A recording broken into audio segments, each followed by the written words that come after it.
Hi, everybody. This is Ben Marchman with NatureLink, and I want to welcome you to the FireKeepers Global Conference, in which we will gather for powerful conversations with cutting-edge experts, thought leaders, who will guide you to connect to your truest self and activate your natural gifts.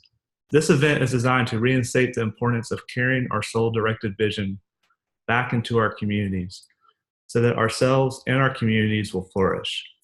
Here you're invited to learn how to seek the guidance of your inner voice so that you can truly understand what it means to live life with purpose.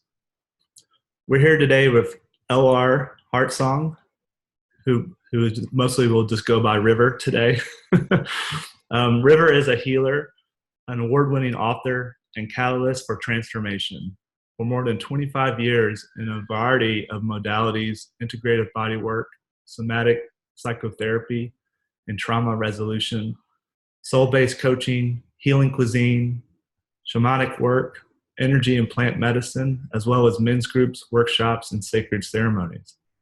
River has helped others embrace his personal evolution. He is the pen behind TendingSacred, a monthly e-column. He hosts the Embodied Soul Podcast and works with clients internationally in his Evolutionary BodySoul signature program, Fusing Vibrant Health and Soul. I'm so excited to welcome you to the call, River, and talk about your topic of the interview today, which is soul inheritance, claiming the gifts of lineage. Thank you for the invitation, Ben. I appreciate it. There's obviously, we have some similar background with soul work and men's work. So I look forward to see where the conversation leads us today. Thank you for the invitation to join you. Yeah, thank you so much. My first question of pretty much the interview is this: how would you describe your work with soul, whether it's with community or the individuals that you work with?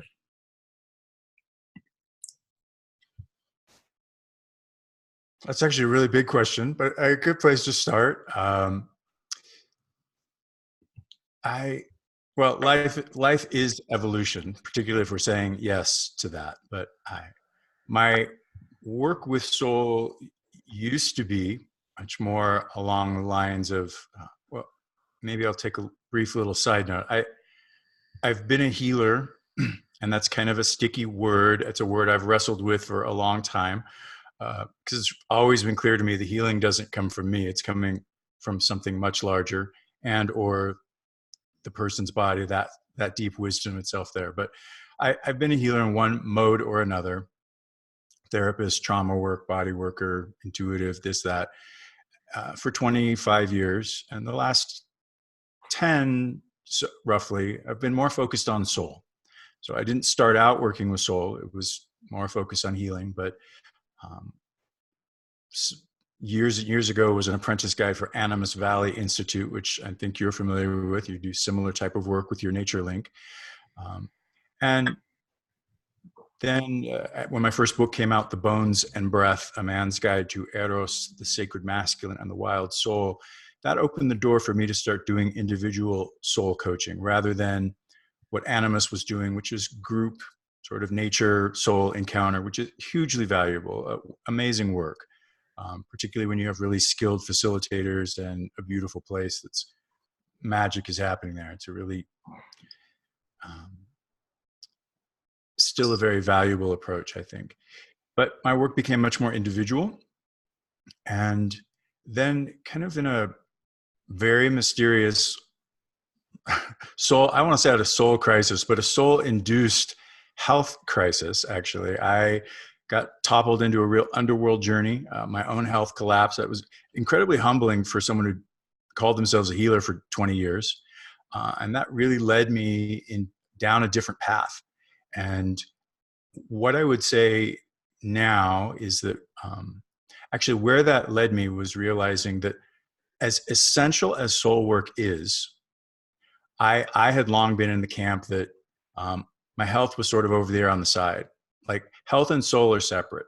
And this is a split I've observed for a very long time. I actually first started observing it in the nature-based soul work with a lot of guides, these beautiful, deeply soulful, amazing beings. I remember for the first time thinking, I finally found my tribe. Look at these amazing guides and people.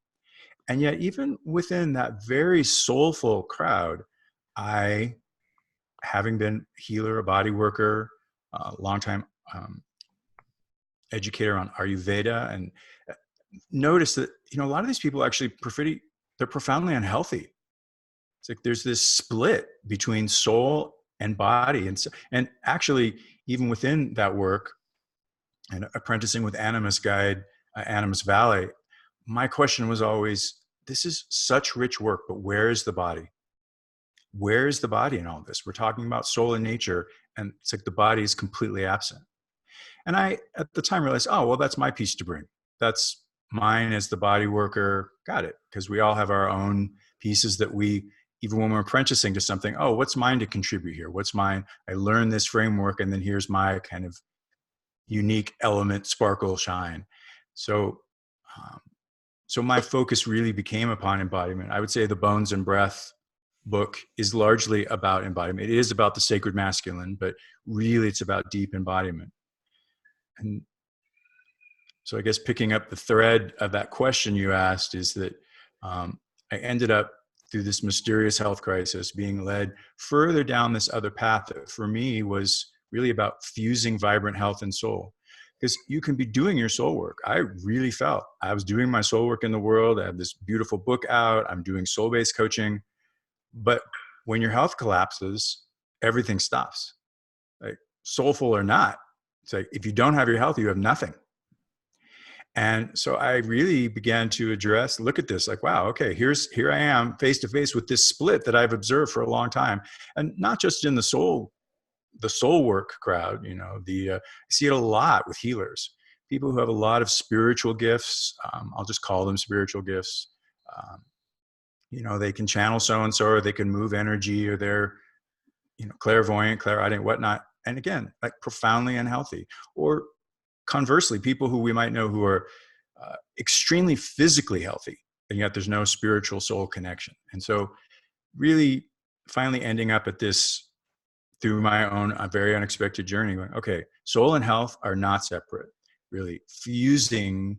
I mean, soul is deeply in the body, right? It's this, I could say more about embodiment and soulment later, but really my work now is finally getting to your question there, or the following the thread at the end, is about fusing health and soul, fusing vibrant health and soul for the purpose really of embodying our soul work in the world, not just to have this unimagined level of health. I mean, I run a 10-week program now. That's essentially the only way I work with people. I don't do individual sessions. I have this signature program.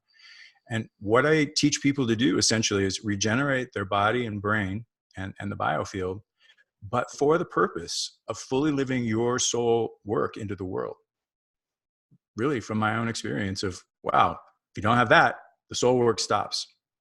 So that's a long answer to really my work is more individual with people in a different way that has kind of evolved. But the last thing I'll stitch onto that about, because you asked about community, is that one of the things that I really know to be true that came out of that early soul work is that the personal eventually becomes transpersonal. So the work must begin here. This is the soul work. This is the shadow work. This is where we start.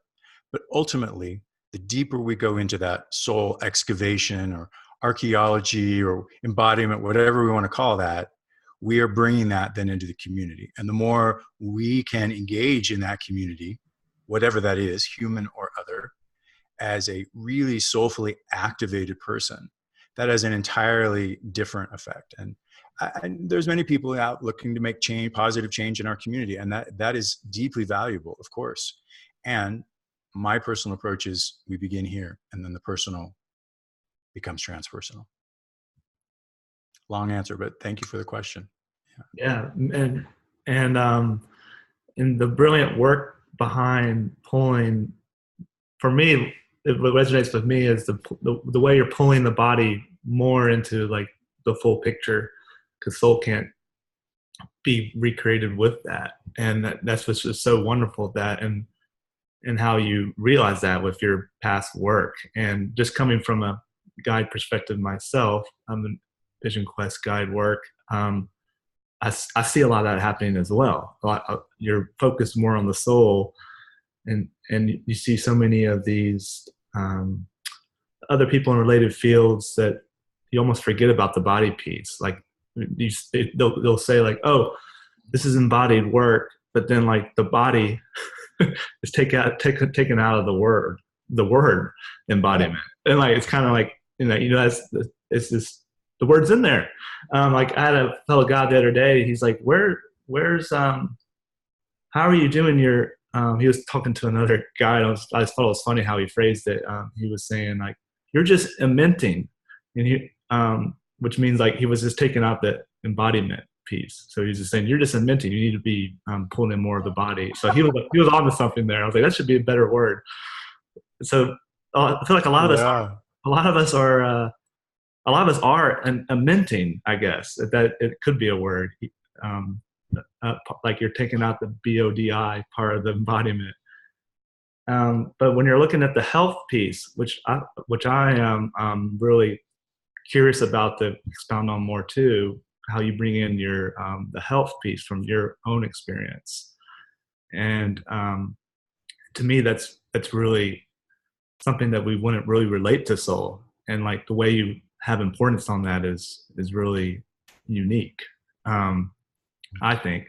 And so that was kind of leading into my next question, which I think you kind of hinted towards a little bit. Like you wrote a lot about it and you're just talking about it, but could you expound a little bit more on like just the soul piece and how it relates directly to like your personal health with like nutrition? Because I know you write a little bit about that as well.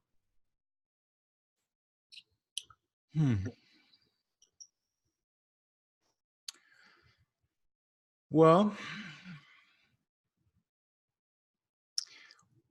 the analogy I use when people are interested in my program, which came out of my own my own health crisis, and then subsequent really 2-year journey of finding my way back to health. Really, my electrical field collapsed. The story isn't necessarily so relevant, other than the journey that it led me on, and that also the process, my own process began. I had to essentially rebuild my electrical field, the whatever we want to call it, the human energy field, the biofield. I'm gesturing here with my hand. It's roughly 3 feet off the body. We can measure that. That's absolutely the template for health. It's the template for the human body. And really, I think it's the template for the soul. And so these things they're not inseparable from each other, at least not in this lifetime. I think a lot of people have this idea. I used to have the idea, we're, humans having a spiritual experience, or we're spiritual beings having a human experience. I have come to really understand, okay, we're a soul that goes through lifetimes. I think of it as a soul filament, and incorporating numerous times to learn different lessons, to evolve, really. And so we're a soul that has a body, at least in this lifetime. And most of the time I use the word body, soul, not body separately. Like it can't be separate from soul. They're indistinguishable. It's like breath, right? Breath is the spirit incarnate. When breath ends, so does this lifetime. So understanding that there's this energetic template for soul that also forms the body, the importance really of creating a home that in itself generates health. So nutrition is a part of that is creating really a sacred container for the body, for the soul, right? Okay, how would you, the old analogy of the body as a temple, how do you care for this temple? So nutrition is a basic part of that in terms of getting the body to be more alkaline. But I focus a lot on also the energetic field. I mean, this is the healer part coming through. It's like this is really the template. We think, this is getting healthy. No, everything actually starts out here. Everything starts out here. And so equally, we need to learn to work with the energetics of the body, and breath is a huge piece for that. That's a whole other conversation. But this, for most people who come to work with me, even they're pretty advanced soul seekers, most people, the state of the body really is that the house is on fire. Most people have chronic inflammation. Many people in Western culture, they're overweight. They're struggling with all of these, things that are becoming commonplace now, depression, anxiety, possibly addiction. Those aren't necessarily the people that are finding their way to me, because it tends to be more spiritual seekers. And really, I'm only working with people who are on a soul path. Even if they're not clear yet exactly what their soul work is, they know that they're here to do something soulful for the benefit of their tribe, even if they're still trying to figure that out too. I'm not sure who my tribe is, but so all that to say, nutrition is a part of it, but it's bigger than that. Through my own process, I came to put these different pieces together that I call full spectrum healing, because that's what I realized in my own journey. Okay, it's not just nutrition and getting the body alkaline and whatnot. It's not just the energetic field. Where's soul? Okay, what's my soul purpose? And then there's the deep psychological work and shadow work. It's like there are these many pieces. So together, this is what I call my work now, which is full spectrum healing. And so then eventually assembling a program that brings in all of these, because then what happens is you're creating a sum that's greater than the whole of the parts. And each of these parts is useful. Okay, here's the nutrition piece. When we shift our biochemistry, what happens? Oh, well, when we shift the biochemistry, and we start, say, rebuilding the gut microbiome, then that sets the stage for regenerating the brain. And there's many things that need to happen in a certain order. We can't regenerate the brain if the biome isn't online. And the biome isn't online if your house is on fire. So it's sort of like working backwards. Okay, what's the most critical thing here? Okay, we're going to start with some basics of nutrition just to stop the house burning down. And then we can attend to the wiring and the other things, and maybe putting in some new windows later that gives us a whole new view of the world. But right now, let's stop the damn house from burning down. So it does really relate to soul. This is the vessel for soul. And yeah, it seems like, that's not really soul work, but in a roundabout way it is. These are inseparable from each other. Really, we're just energy. Soul is a part of that, but so is our cellular makeup, and when we get down to that subatomic level, quantum soul work is, it's all of this. It's all of this. Thoughts, emotions, diet, everything. And really, it's all energy. Yeah, it's beautiful. And I liked how you painted that imagery of the house on fire,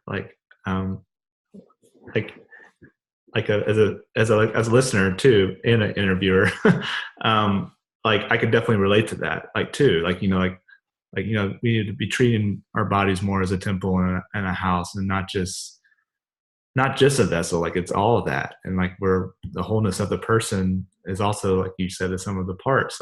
You're working with the whole of the person, which as well as the soul, and that communication is shared in such a wide spectrum. And I love how you pull all that together. It's very empowering.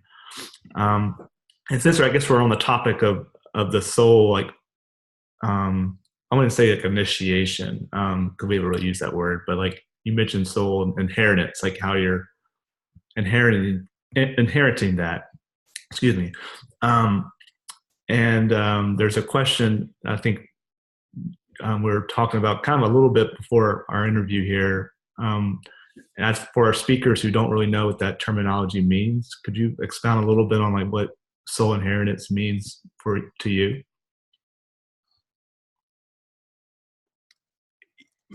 Yeah, I don't know that a lot of people are using that term, and we kind of use them, this is your inheritance, or this is soul, or that actually is a term that I started working with not too long ago, actually, kind of emerging from all of these various pieces that come together in full spectrum healing that yield a result that's greater than if we're just doing soul work, than if we're just doing, nutritional work, if we're just doing bringing it all together, right? It's healing is on one level incredibly complex because of all the factors, and on another level, it's really simple. It's just that our brain thinks it's in charge, and it's not. And if we get down to the level of soul and energy, healing happens really quite easily. But the soul inheritance is the way I began talking about it with clients in terms of back to that, the personal ultimately becomes transpersonal, is that the work for all of us is that, well, one step before that, we agree as a soul to come into this lifetime to learn certain things. And part of the agreement is that we're going to forget who we really are. We're going to forget that we're this amazing luminous soul that's chosen to learn something. And in the past, I don't remember which symposium it was. I remember making the analogy of, like, clunky as it is, it's like going through different grades at school. You know, one lifetime we're here and we're going to learn this, and we're okay, the next lifetime we progress a level, now we're up to second grade or third grade, and who knows if it really works that way. But the result of becoming, what I will say is, the result of becoming a fully actualized soul is the result of many lifetimes. Very few, even the enlightened avatars, can do that in one lifetime. And so for most of it, it's just this repeated process. So we agree, okay, we're going back in. I'm likely to forget everything because that's actually part of the agreement. But I absolutely believe we set up soul contracts. People we're going to meet, situations, and these are all designed to help us wake up. We're going to meet the right person at the right time, the right teacher, the right book, the right course. And all of these are prompts to help us start waking up to that element of soul and the much bigger purpose for our life. So that's sort of the background coming in. But then the inheritance is, I also fully believe we choose our parents and we choose our DNA. And we choose basically the blueprint that we're going to work with. This is the work, this is the framework that I'm going to do this soul work in this lifetime to achieve, you know, this mission objective. Right?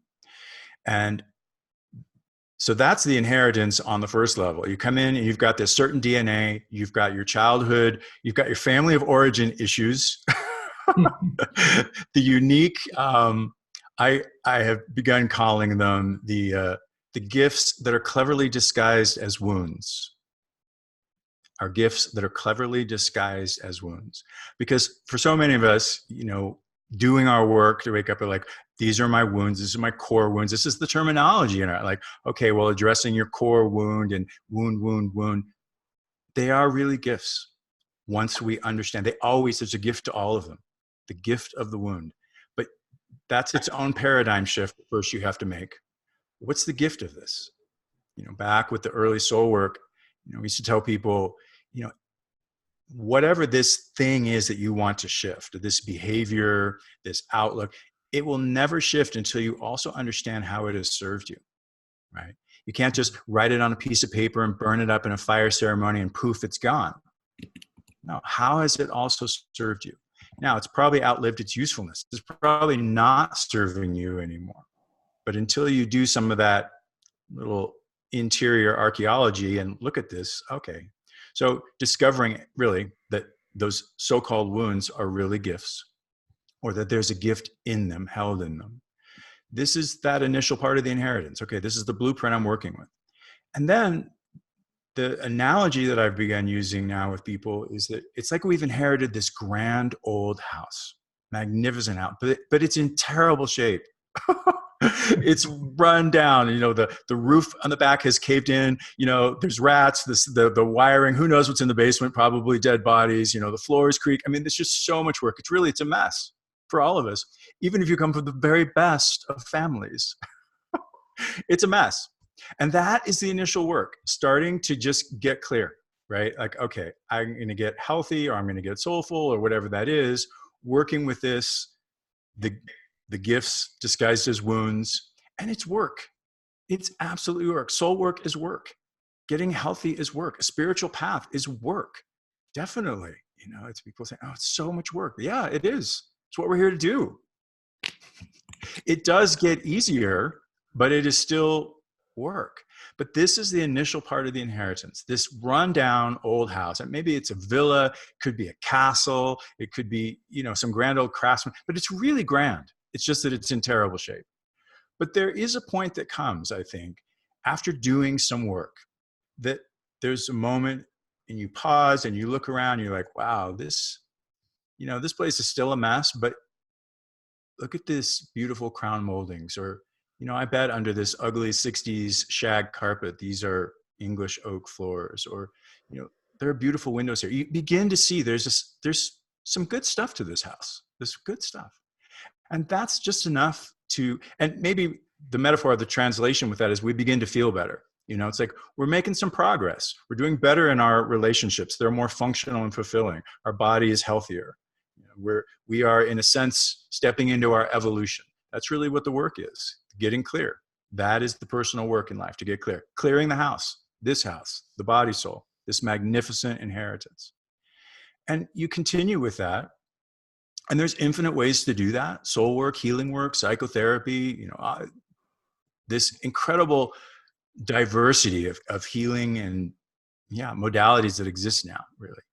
It's not just one way to do that. And at a certain point, I think this is beyond the kind of the initial, like, wow, okay. You realize, I claim this. Yeah, this lineage, this DNA, this family, messed up as it may be, all of these things because it's like some part of you knows, like, I chose this. I chose all of this. And so you know what? I claim it. And I'm going to continue. We're going to get a roof on the back part there. And eventually we're going to get to that back bedroom with Aunt Ethel's stuff that's powered to the ceiling. And eventually we're going to address the swamp-filled basement. It's like, I claim this. And then the work becomes really, I think, to continue clearing it, because then we're going to pass it on. Whether or not we have children of our own, it's like this is the work, to come in with this blueprint that we have chosen to do the work to become clear. Because the clearer we become in body and soul work, the more we align really with the universe. Things start flowing into our life. All those mysterious connections and invitations, they just start showing up. Life unfolds in a way that we cannot begin to imagine, the clearer and clearer we become. And initially it's like so much work. And it's always going to be work. Even if you finally got one room of that house clean, guess what? It's still going to fill with dust. It still needs dusting. And not to be discouraging, it's just like, this is life. This is life. But at a certain point, you have created this amazing house. You're like, wow, I live in this. Like, this is the being I've become, who's making a difference in the world, right? The privilege to be me and contribute to the world in this way, even though my soul work is still unfolding. That is the inheritance. The last bit, which really is a new piece for me, is that I think the ultimate inheritance is that this really has to do with, I think, soul circuitry and really turning on. Like, even after all these years of regenerating my body and doing all of this stuff and really claiming this house and like, wow, this is a magnificent house to live in now. All this soul work. It's like the lights still weren't fully on. I'm still operating with old circuitry. And that is a whole nother piece. When you really begin to build, I believe the soul has its own circuitry. So even if we're doing soul work, it doesn't mean the circuits are on. We're still running with old circuitry, the inherited circuitry. And when we begin to be able to do soul circuitry work, which is breath work, and there's very conscious ways that you begin to actually turn on soul circuitry, then wow, the lights are on in the house. And then it's just unreal what happens. And that's the ultimate inheritance, that you don't actually have to live with the wiring that you came into. That was the initial blueprint, and you're going to work with it until that moment comes along, that person comes along and says, you know what? It can be even bigger than this. The only thing I heard, Dr. Sue Morter, I really want to give credit whenever it's due, was the first place I heard that. She says, because you're just energy, right? There's nothing outside of you. We are the universe, which I was already totally in line with. But what she said that leapt out, she said, there is nothing outside of you other than viable instruction on how to awaken. And I thought that was put so beautifully. That's true. When we get right down to it, to the quantum level, when life gets huge, because we are the universe, we are the soul of the world. There is nothing outside of you other than that viable instruction that says, here's how you really turn it on. That was a long answer. But hopefully it was a good one. Very well said. Yeah, I love. Can you requote that? That was beautiful. What was her name? Doctor. There is nothing else. It's Dr. Sue Morter. She's got an amazing book out called The Energy Codes. I can't remember the whole, 7 steps to heal your body, transform your life. I think that's one of the most powerful books on the planet currently. Certainly gave me a quantum leap. And this is coming from someone who's been working with energy for 25 years. But there is nothing outside of yourself other than viable instruction on how to awaken. Yeah, beautiful. Everything else. Yeah. And that summed up also with your answer there. I was just so drawn into like your descriptions there. And once again, like the house, like the humans, like we're so visual and visceral too. So like when that analogy of the house, like I'm a pretty big visual person, so that drawn me into your conversation more. So I was, and like just relating a little bit, like we can go through these experiences, like you're saying, but the lights aren't on. It's like going through life, having amazing experiences, and like being successful, and there's nothing going on, like no electricity. And it's just like, it seems like in my work, but also I just hear this from a lot of other people, like there's just so many of us living that. And so I love how the quantum side of things and the outside spectrums that you're bringing in is that reconnection. And then when we're talking about community, it's like kind of like the quote you're just saying, it's seen sometimes by other people and they want you to change, but you can only change because it's only for you internally. It's like one of my mentors would always say, like after we would do one of our quest programs, like you're going to go back into the community and like you've gone through this experience, you're carrying something different with you, but it's not bad. It's just that you've carried some piece of this experience, some piece of soul that's added to your recipe book, your toolkit. And so when you go back to the community, people are going to see you differently. And so words are never going to answer their questions or actions. It's more about this modeling this essence, and that essence is soul. And it's only yours. And you have the power to, like you're saying, to change. We do. And a lot of us just expect other people to help them. Like, oh, you see me like this, so you can help me. It's like, well, a little bit, but not fully. But yeah, I just love that quote. You summed it up really well with that quote at the end. That was beautiful. And I guess since we're talking about books, we haven't actually talked much about your book yet. And I was curious about that too, because I actually just started reading a little bit of The Sacred Masculine, which is very profound. Actually, I was laughing last night. I was actually reading a piece of it, and my daughter, she's 2, so she can't read. She likes to be read too. So I just started reading it to her. I think it was like on chapter 2. And I looked over and like she was. I was like, it'll put her to sleep. It's like 10 o'clock at night. She's not going to sleep. She was like mesmerized. But I think it was just because like she just likes to hear people read. I was like, oh, okay. So you have a 2-year-old fan too. I don't know if you do that. 2-year-old fan. Okay, great. So I'll tell my daughter Flora. My daughter's name is Flora. I'll tell her that you and I are talking. We'll have to read more of The Sacred Masculine.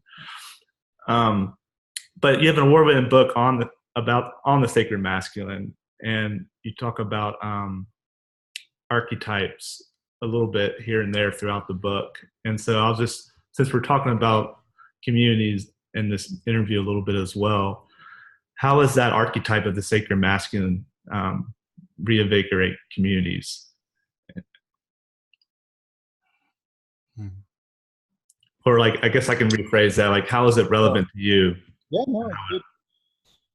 Yeah, no, it's good. I'm happy to jump in there. I was reflecting for a minute just on the theme for your summit, which is, carrying, this might not be the exact wording, but basically soul-based vision to reinvigorate our communities. And for me, that book, and we're talking about The Bones and Breath, A Man's Guide to Eros, the Sacred Masculine, and the Wild Soul. I do talk about archetypes, but specifically I'm talking about that re-emerging archetype of the sacred masculine. And in recent years, maybe the last decade, maybe a little more than that, the divine feminine has made a really wonderful reappearance, a very timely, very needed reappearance. And one of the things that I have put forward with that is that the divine feminine, you look back at myths and times, various ages and times and cultures, the counterpart to that is some type of consort, which we could call the sacred masculine. It's a little tricky, I think, sometimes in Judeo-Christian Western culture, because that potentially the idea of a sacred masculine is really tangled up with a judgmental God. I want to be really clear that those are really different. And I work in the book to really separate that apart. That's why I don't use it specifically in writing in that book. I chose not to talk about the divine masculine. I hear a lot of people, the divine feminine, somehow it works for the feminine because we haven't had enough of the divine feminine as an archetype. But divine masculine starts, for a lot of people, evokes that Judeo-Christian judgmental old man in the sky. So I wanted to be really clear. That's not what we're talking about here. The sacred masculine, sacred needn't mean religious. To me, it means something that's heart and soul centered. And I talk pretty extensively about that, like really wanting to tease that apart and feeling on some level, we really need to rescue the idea of a sacred masculine away from religious folks. Because it's bigger than that. It's heart centered.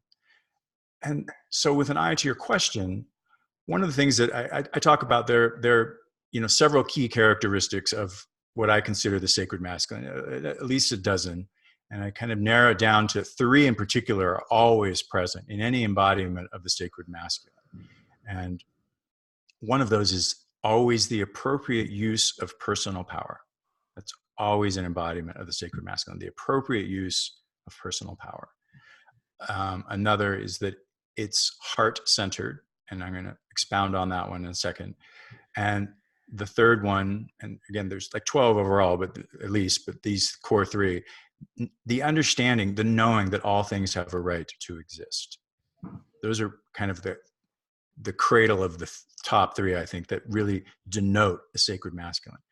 But, I wrote that book 10 years ago, and what has shifted for me is that it's more than just a heart-centered masculinity, right? The compassionate heart. I talk a lot about the compassionate heart of the sacred masculine. That's so important for men to embody, right? To wrestle with, if that's what's required, our notions about strength or surrender, or what it means to be strong, what it means to be yielding. We're kind of confused. A lot of men are really confused about that notion of surrender. Somehow we're equated in our culture. Surrender means being weak. Where surrender really is to be yielding. To be able to yield is to be able to flow. To be able to yield is to be able to be receptive. We can only be relational if we're receptive. But where the bigger kind of evolution for me around that is, what I hold now is that the heart of the sacred masculine is not just the compassionate heart, it's the heart of the healer. So much wounding has been inflicted at the hands of the masculine, divine masculine or not. I won't even touch Christianity, but just even in the non-divine realm, so much wounding at the hands of the masculine. So for the masculine to step into the role of the healer, I get chills as I say that, actually. That, to me, that is so powerful in reinvigorating our community. That's so powerful. That's so powerful. I can't speak. Empowering and powerful. That's what I was trying to get to. In our relationships, in our tribe. I do a lot of healing work. I do healing ceremonies and circles and various things. And it is over and over, I and many people have been so moved by the healing that has happened when men really step into the healer's heart, and women who are in the circle. I absolutely support all the amazing healing that women are doing and getting together and women's circles and all of that. And I really get that there's a great safety in like getting together a women's circle to do healing. And yet so much of that healing, that wounding, has come from the hands of the masculine. It cannot be healed strictly by the feminine alone. So when a man can step into that role of the healer and hold a space for healing, what I have witnessed, particularly among women and people getting this whole picture, like, wow, this takes the healing to a whole new level, because the original inflictor, perpetrator, whoever you want to call that, was the masculine. And so when the masculine holds the space for healing, wow, it's like shockwaves of healing. It's so huge. It's so archetypal, really. And that is where our communities need to go. That is where men need to go, to step into the role of being not just compassionate, but the healer. And that doesn't mean you go and study Reiki, or become a body worker or a trauma therapist. There's infinite ways to be a healer. I see this all the time in my circles and working people. That can be starting a green business. That could be you're the person that everyone comes to with their stories. That could be that you raise, really conscious children. There are infinite ways to be a healer. But more and more of us are being called to step into the role of healer, and men in particular. And then I think we really are unlocking all sorts of transformation and reinvigorating communities by embodying the archetype of the sacred masculine, stepping into the healer's heart. Hugely, hugely powerful. Yeah. I had chills when you were talking about that too. And witnessing, I just recently came from a grief and loss ritual ceremony, and to see men stepping up who weren't healers, but felt like they needed to step up at that time, and like in that moment, is so powerful. And and like we're just taught as men. One of my good friends, Boyce and Thomas, he always said, he would say, like, men are put in this box, the man box. And we're taught, like, in our culture, the box has these four corners. And from each time we always go to these corners, and we're pigeonholed in these corners. And we can only really break out the box when we're really seen from the feminine side. And so he just talks about like that, those can't clash together. But, we're taught not to cry, stuff like that. And, but anyway, like some of the feedback from like this, that I was seeing like women give like these men after the ceremony was, or they're just like, wow, I've never seen a man cry before. Or wow, I've never seen like dudes just hugging it out. So, your first response would be like, well, you probably need to get out more. Or it's like, what? But like, it's great for a woman to also be like so moved by that. I think too. And there's a lot more women moved from that as well as the men. And like you were saying, it's like, we're at this time where there's not a better time for men to be stepping up as healers. And then also for this feminine force to be stepping up. And it kind of leads into one of the other questions I've had, because as some of the listeners are probably wondering, like, we're in this evolution and in this time where like healing can sometimes get like misinterpreted. And like sometimes people might think like when the planet is healing, that it means the same as these other forces come in during our personal change. So like so there was this like a broad question, but it was is healing the same as personal evolution? So like when I'm healing myself, am I also going through personal evolution? If that makes any sense. Does make sense. I think I followed the thread. I'm not sure they're the same, but they're very closely related. And that healing and personal evolution. I've often said in other interviews that, the soul journey and healing journey are very closely related. It's like they're braided. entwined, and that often people start maybe on a soulful journey and end up, it leads them, like in my case, that's classic, being already on a soulful journey and then suddenly being toppled into a healing adventure as well. Other people, it can go perhaps the other way. They've got suddenly this major diagnosis, they've got cancer or they've got something, and that, crisis is probably unrivaled for kicking the soul into motion, right? It's like, wow, okay, not kicking the soul into motion, but kicking us into motion around soul. Wow, I need to figure out my life. I've got cancer. What is this? Everything gets suddenly reevaluated. Crisis is really unrivaled for bringing us to, reckon with soul. But so very closely entwined there, but that your question was really about evolution. But with both soul and healing, something that I just know absolutely, and I talk about it in my 10-week program with people over and over, is that we cannot be expansive and contracted at the same time. It just doesn't work. It's not the way it works in the body. For actual movement, like locomotor movement, that happens by, opposing muscle groups working in an antagonistic fashion. One is contracted, the other relaxes. Even on a cellular level, we know that the little protein receptors on the cell membrane, they either move towards nourishment in their environment or they move away from noxious stimuli or toxins. So we are expansive or we're closed, open or contained, restricted. Restricted, contained, that is not a place of healing, nor is it a place of soul, and it's not a place of evolution. So the answer to your question there, or at least part of it, is that, healing and evolution both really require us to be open and expansive.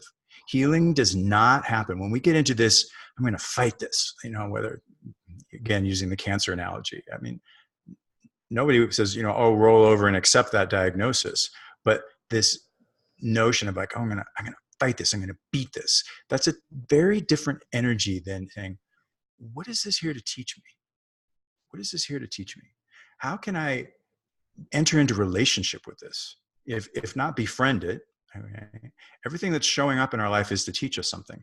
Arguably, everything that's showing up in our life, and particularly in the body, we've created to help ourselves wake up, to come to the awareness that, okay, I'm not awake here, not in my body, and maybe not in my whole life.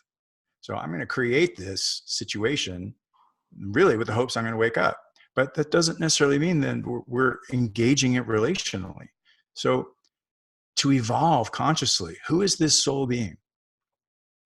I always tell people in my coaching program, like that, and I won't use the whole analogy here as I have in other videos, but the best analogy I think in the universe is the metaphor of what happens when the caterpillar becomes a butterfly.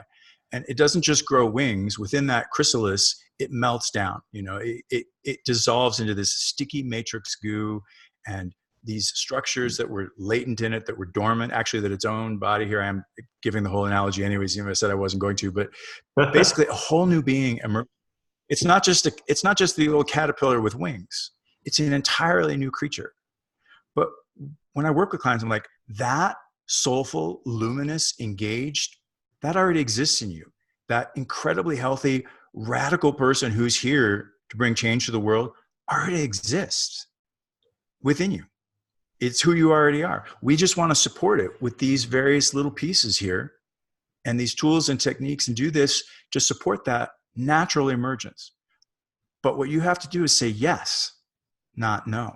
It's like, from soul work, people, it's like their life's falling apart. And the soul guides were like, hey, this is great. I'm really glad your life is falling apart. Because, where in our society is that modeled? Nowhere. But that old life was no doubt too small, too limiting, too containing. So for most people, the only way, they emerge initially is by that getting broken open.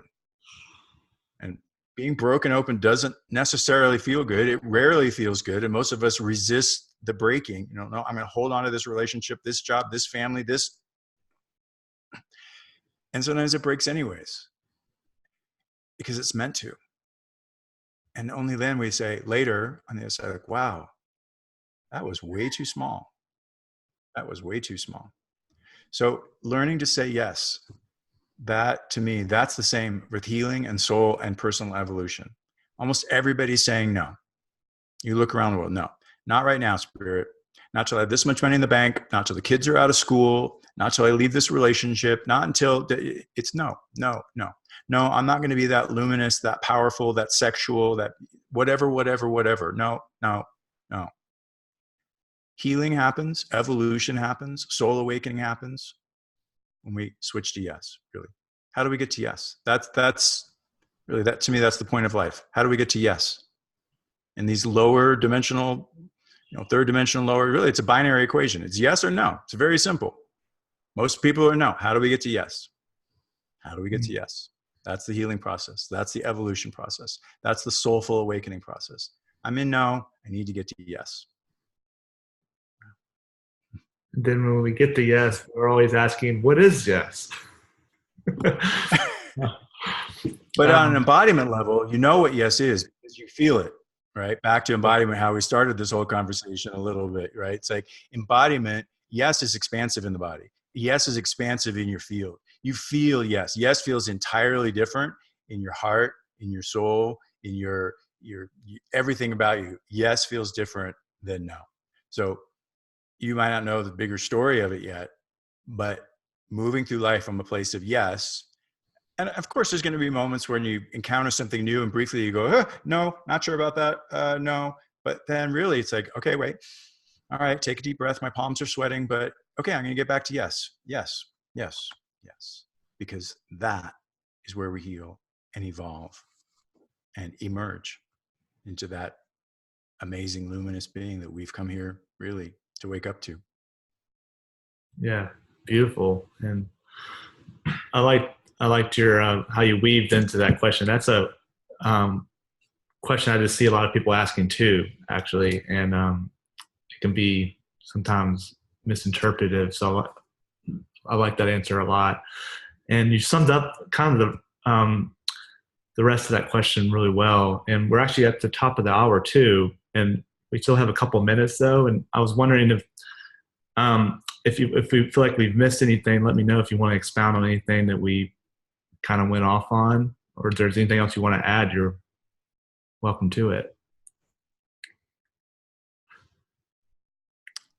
Well, you get me talking, I could talk for another hour easily. This is just the beginning, Ben. This is just round one. I guess the piece that's trickling in is something I said earlier about, it's work. It's work. Of course, it's work. All this work of clearing the house, all of the work of, becoming clear, which is really. Last year, I spent more than a month in the Peruvian Amazon working with shamans and sacred plant medicines and other pieces. But at the end of that time, I really realized that my work, when I came back to the States, was that I realized that my whole work had changed. That really my work was not so much about soul anymore, the way it had been, but it was about helping people become clear. And that had been my own journey. How do we become clear? And that is another way of saying, how do we get to yes? Right? But in that, so that is how I conceptualize my work now. I help people become clear so that they can do their biggest soul work in the world. But that bit about it being work, absolutely it is for perhaps a big stage of the journey. And it feels that way, like, oh, this is work. Here's this pattern again with my wife, with my partner, with my child. And here this is. And I'm still working on this or whatever. Or just our body or our health or whatever that piece is.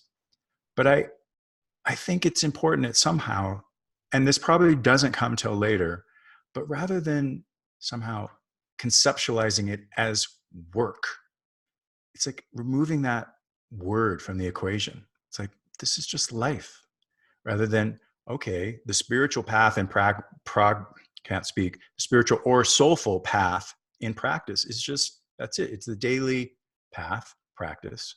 But if we can, there's this ongoing evolution happening. But if I don't think of it as work, I just think of it like, this is life. These are the movements of the day. This is the, I changed on my phone, I used to say my to-do list, right? Which is always far too long. And I just said that, even that decides like, oh, it's like work. These are things I need to do. And I changed it instead to create an action.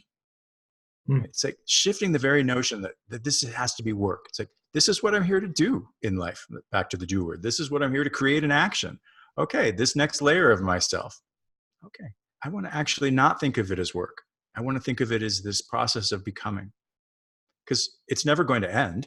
So I might as well shift my mindset about it rather than, oh, the work, it never ends. Hey, the process of becoming never ends. All things are becoming. I am becoming. I'm not the same person I was 3 months ago. I'm definitely not the person I was a year ago or 5 years ago. Thank the gods for that. It's an ongoing process of becoming. And maybe if we can even let go of the notion that it's work, it's like, this is the nature of being. As a creator, we are continually waking up and creating our life, and waking up to the fact that we're the ones creating our life. Soul is the one creating life. Okay. I think I used up the last little bit there. No, that was, once again, beautifully said. Really great summary. And yeah, and we've at the top of the hour here, and I wish we could still keep talking because I had so many other questions arise out of that summary. But I think you summed it up really nicely, River, and thank you so much. And before we end our call, I just wanted to share something with the listeners about your free gift that you're offering. And would you want to expound on that a little bit? Give a description about your free gift that they can find on the summit page? Sure.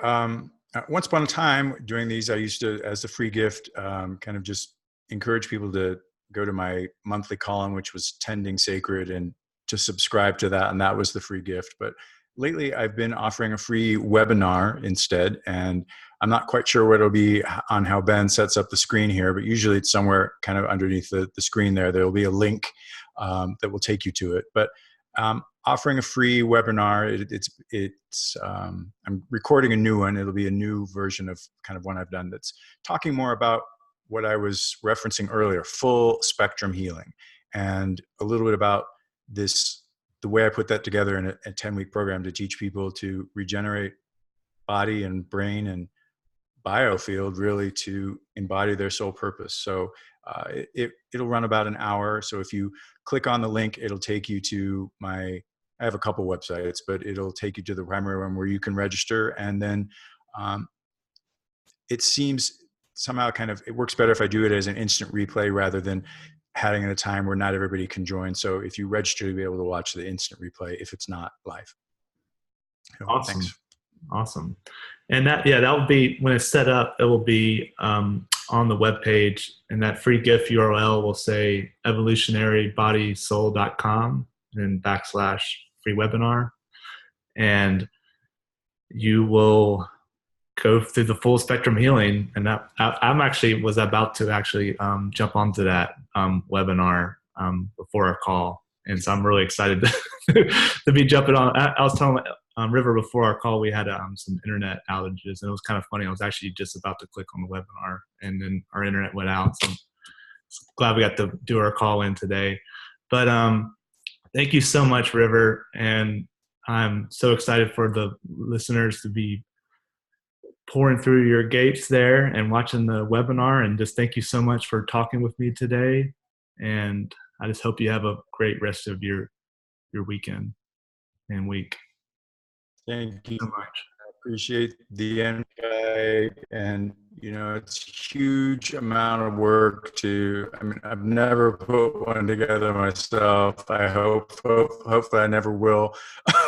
All the behind work, I just want to salute you for that, and that it speaks to who you are, to want to offer a bigger dialogue about soul and our communities. And so I just am honoring that reveals, that's a window into your soul.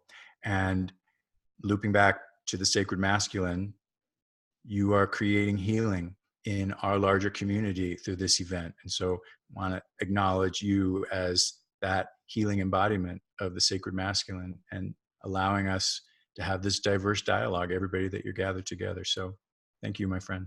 Thank you for the invitation.